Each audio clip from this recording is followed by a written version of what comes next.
Alors, leçon dédiée à la compréhension de ce que peut être un OPAC, que l'on appelle couramment un organisme de formation.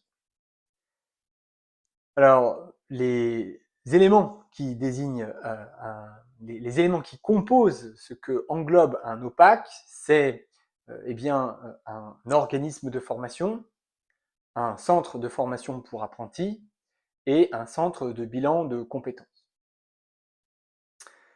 Alors, un OPAC, c'est évidemment un organisme qui délivre des prestations à l'obtention de développement et de compétences.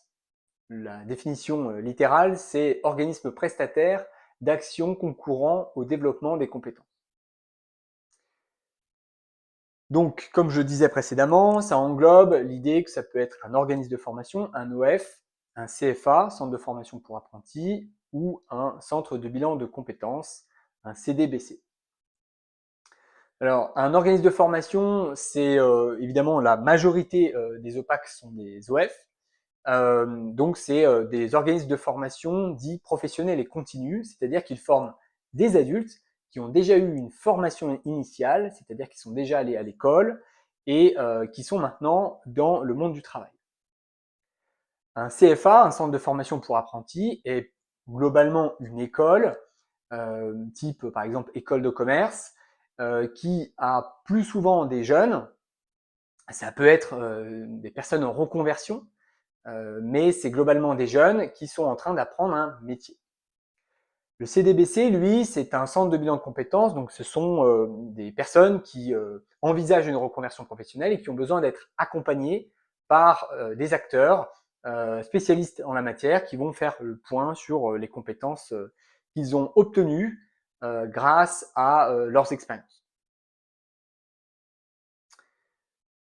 Ce qui caractérise un OPAC, ce qui le définit sur le plan juridique et structurel, c'est le fait qu'il dispose d'un NDA, un numéro de déclaration d'activité.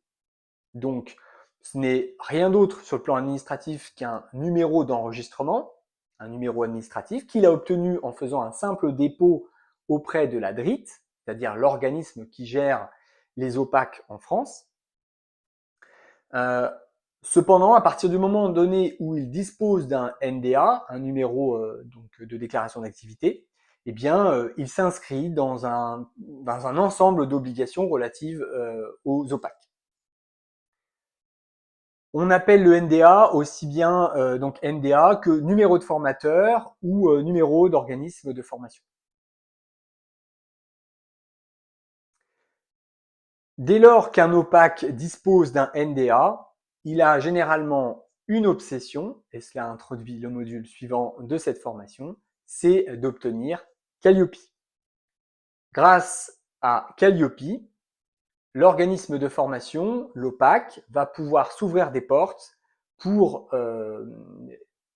entre autres, les financements publics et plus généralement le respect d'un protocole bien connu dans l'écosystème des OPAC. Donc, obtenir le NDA, c'est évidemment la première étape pour tout OPAC.